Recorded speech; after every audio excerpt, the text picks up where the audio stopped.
The show starts off with the gods who, after creating a universe, descended from heaven to live amongst humans, but on the sole condition that they would never use their godly powers ever again. With this condition in place, the gods' only power is the blessing. This enables the humans to level up their powers. The whole thing is quite similar to how characters level up in video games, so you get the picture. These humans, known as Familia, become one of that god's very kin. However, things look grim when Bel Cranel, the only member of the goddess Hestia's family, is almost killed by a minotaur. But he's saved by Ice Wallenstein, a high-level adventurer and a member of the Familia of the goddess Loki. He falls in love with her. Hestia realizes that he has gained the magical skill Rayless Phrase. This will raise his level rapidly based on the strength of his feelings. The skill is even more effective when he fights, but Hestia decides to keep it a secret. I mean, that's a given since that makes him very valuable and other gods may try to acquire him. Just who are the gods in this universe? The next day after adventuring, Bel's status rises dramatically. Bel plans on talking to Ice, but he overhears her Familia talking about how he embarrassed himself fighting the Minotaur. Realizing how pathetic he must seem compared to Ice, he breaks down and runs off, absent-mindedly entering the dungeon. Kid. To let off some steam, he desperately slays as many monsters as he can.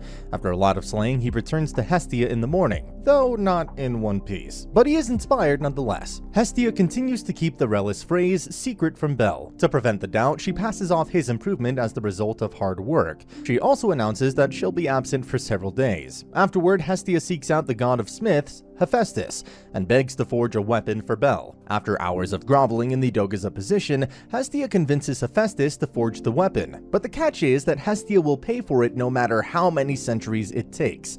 Hephaestus forges an enchanted Tonto for Bel. Soon after, Bel is asked by the maids of the hostess of fertility pub to return a purse to Cyr. Cyr is a waitress who has a huge crush on Bel. Love is in the air everywhere. Then an unnamed goddess contacts Loki trying to locate someone in a Familia she intends on acquiring. However, the description of this person matches Bel perfectly. Hestia locates Bel and insists they go on a romantic date. The unnamed goddess then releases a captured albino gorilla monster. The beast is then ordered to capture Bel. It corners Hestia and Bel, the two attack it with his original knife, only for it to shatter soon after. However, being desperate to protect Hestia, he locks her on the other side of a metal gate and gets all armed and ready to fight the gorilla unarmed. Right then, we see flashbacks, showing us how Bel decided to become an adventurer after his grandfather was killed. Eventually arriving in Orario and meeting Hestia, he ends up becoming a part of her Familia. The god Ganesha, whose arena the gorilla was freed from, orders it to be recaptured before it harms innocent people. The god even asks for other Familia to help. Meanwhile, Hestia finds her way back to Bel, and they flee the gorilla together. Afterwards, Hestia gives Bel the Tonto she calls the Hestia Knife. This is a living weapon, enchanted to grow more powerful the stronger Bel becomes. As Bel holds the weapon for the first time, his stat level rises dramatically. As a matter of fact, he kills the gorilla in a matter of seconds. Talk about being OP.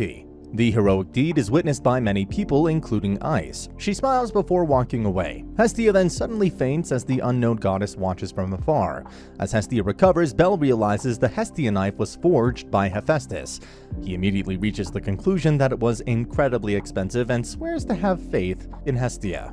Meanwhile, in the dungeon, adventurer Ged Raish is shown mistreating a young girl named Liliruka Ard, forcing the girl to carry his equipment and threatening to let the monsters kill her if she disappoints him. This is who you don't want to grow up into, kids. Bel decides to enter the more dangerous levels of the dungeon. As a result, the guild advisor Aina Tull insists that they buy him better armor. Afterwards, Bel becomes flustered when Aina turns up dressed for a date. The two come across Hestia working to pay her debt to Hephaestus. Hestia ends up becoming jealous of Aina.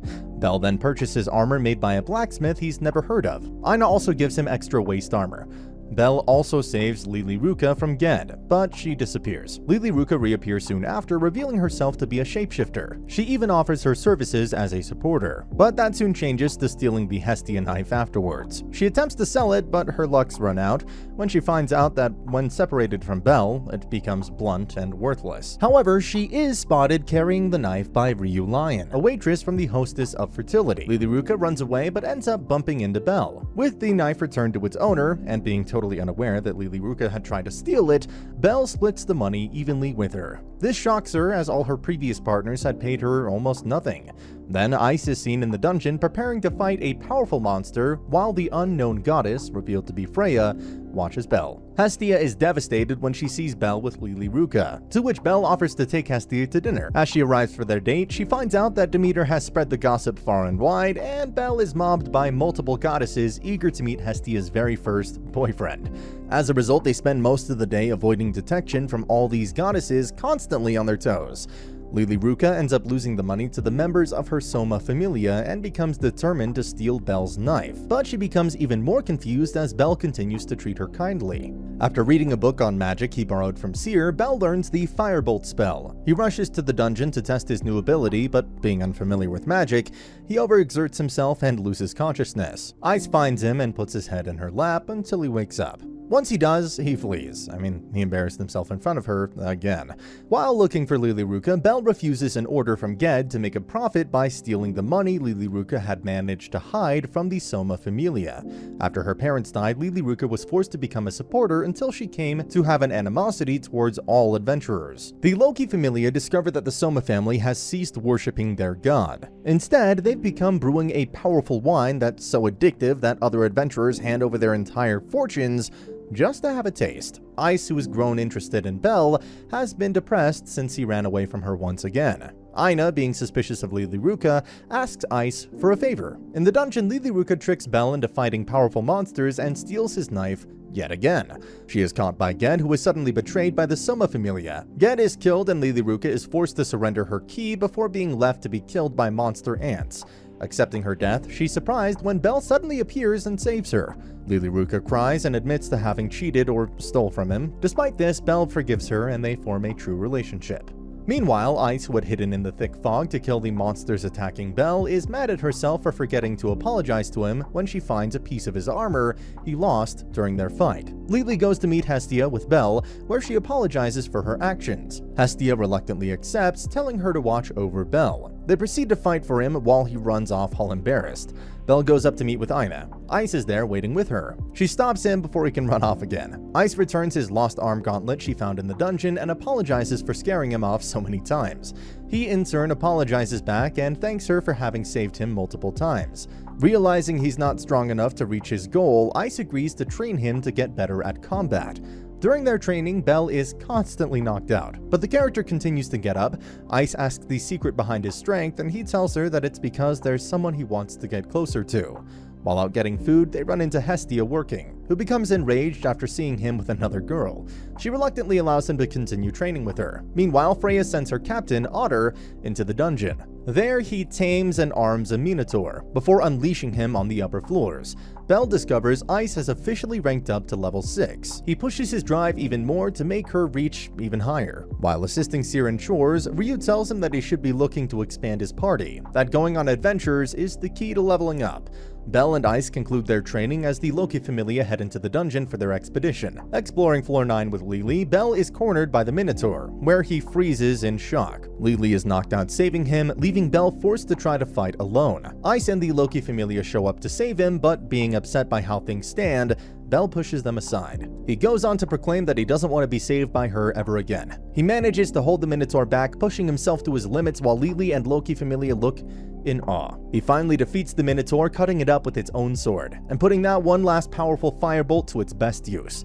With the monster defeated, Belle stands victorious and unconscious. The Loki Familia is speechless, especially after learning that all of his stats are S rank. Shortly after, Belle awakens back at home and is confronted by Hestia. The two reminisce about how strong he's grown. Belle officially ranks up to level 2 and develops a new skill, Argonaut. Hestia attends a meeting with the other gods where the adventurers are given nicknames. Belle's is chosen to be the Little Rookie. Celebrating at the bar with Lily, Seer, and Ryu, the latter reminds them that if they plan on heading to the middle floors, they need to join a party to have an easier time facing the dangers. While looking for more armor by Welf Corozo, Belle runs into the very man himself. Welf makes a deal with Belle to provide him with more armor and future discounts on deals, only if he can join his party. While in the party, Lily is apprehensive of Welf, especially after learning he's a Crozo and estranged from the Hephaestus familia. Fighting a dragon, Bell discovers that his Argonaut ability grants him a last-minute power boost in battle. Literally plot armor ex machina. Meanwhile, the Loki familia finds themselves inspired by Bell's actions. That ends up pushing them all harder to fight. Bell later learns from Hestia that Welf has the ability to make magic swords, like his descendants, but he chooses not to do so for various reasons. Magic swords bring out the worst in people in his opinion, and he wants his work to stand out on its own. He forges Bell's bullhorn into a new knife as a thank you gift for being friends. Sometime later, Bell, Welf, and Lily prepare themselves to head into the dungeon's middle floors. Hestia worries about Bell's safety as they continue to head further down into the middle floors, commenting on the frequent earthquakes that have been occurring as of lately. Meanwhile, Hermes and his assistant, Asfi, start looking around town for information on Bell. Bell, Welf, and Lily find themselves cornered against the horde of rabbit monsters, where they encounter the retreating Takemikazuchi familia. They pass parade on them escaping the room. This leaves Bell and his party forced to also deal with the hellhounds chasing them. They try to fight back and escape as best as they can, only for the earthquakes to occur. This injures Welf and blocks them in. With no other way out, Lily recommends heading further down to the 18th floor's safe zone to rest. Bell agrees to that and they push through. Hestia is approached by Takemikazuchi and his familia who apologize for their actions, so she requests their help in rescuing Bell. Hermes also shows up, offering his and Asfi's assistance on the quest. He and Hestia also insist on joining, even though the gods are forbidden from entering the dungeon.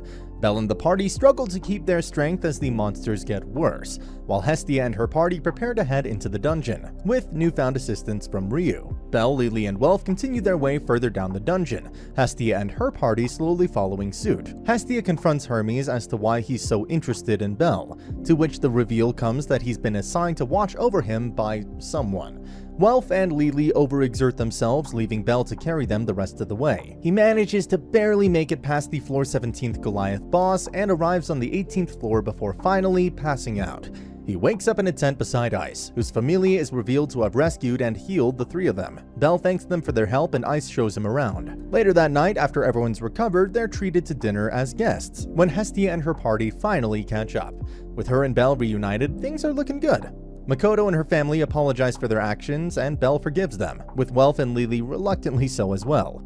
Afterwards, Ice goes to check up on Bell and tells him about the town on the floor. An eavesdropping Hestia shows up and invites herself to the visit without anyone saying anything at all. Meanwhile, Welf agonizes over Hephaestus' comments about rethinking his stance on magic swords. Bell and the rest of the group visit the town of Revira, where Bell runs afoul of a couple aggressive adventurers he had a previous encounter with. The girls decide to take a bath while Hermes takes Bell to talk somewhere. Bell realizes Hermes brought him just to spy on the girls. He inadvertently runs into Ryu, who reveals that she is the lone survivor of a murdered familia, and was blacklisted from the guild after avenging their deaths. Afterward, she was being taken in by Seer. She tells him not to rely on her, but Bell manages to cheer her up. The rogue adventurers, jealous of Bell's growth, all plan a way to get back at him. As Ice and her familia head back home, Hestia is kidnapped by the adventurers, leaving a letter behind for Bell to face them alone. The lead adventurer challenges Bell to a duel, where he utilizes a magic helmet to turn himself invisible to give Bell a beating. The encounter ends up being set up by Hermes to test Bell's abilities. As Bell manages to fight back and turn the tide of battle, the rest of the party soon show up as reinforcements, and an escaped Hestia unleashes her divine powers to scare them all away. Before they can fully recover, an evil quake starts to occur on the floor. An even greater version of the Goliath floor boss crashes its way onto the 18th floor. Bell and the party go to assist and rescue the other adventurers. On the other hand, Asfi recruits the locals together to team up and take the beast down. She and Ryu work to keep the Goliath at bay, while the others take their time to set up an attack. Despite all the magic they throw at it, the Goliath quickly heals itself. Utilizing his Argonaut skill, Bell unleashes a powerful firebolt blast, but it's not enough. The monster goes to attack him. Oka then manages to shield Bell, but they're both still knocked back and unconscious. Hearing the inspiring words from Hestia, Lily, and Hermes wanting to prove his desire to be a hero, Bell wakes up. Ryu, Asfi, Makoto, and Welf, brandishing a magic sword, each pull direct hits on the monster, allowing Bell enough time to charge up and hit the final blow, nearly disintegrating it, and destroying the crystal within before it can re-heal. As everyone cheers, Hermes exclaims in excitement towards Zeus that Bell is in fact the last of his familia, and has the potential to be the hero this world needs. Back in Aurario, everyone gets together at a tavern to celebrate. And that's the end of the video. As always, if you liked what you saw, subscribe to the channel. I'll be uploading a lot of videos just like this, so I'll see you at the next one.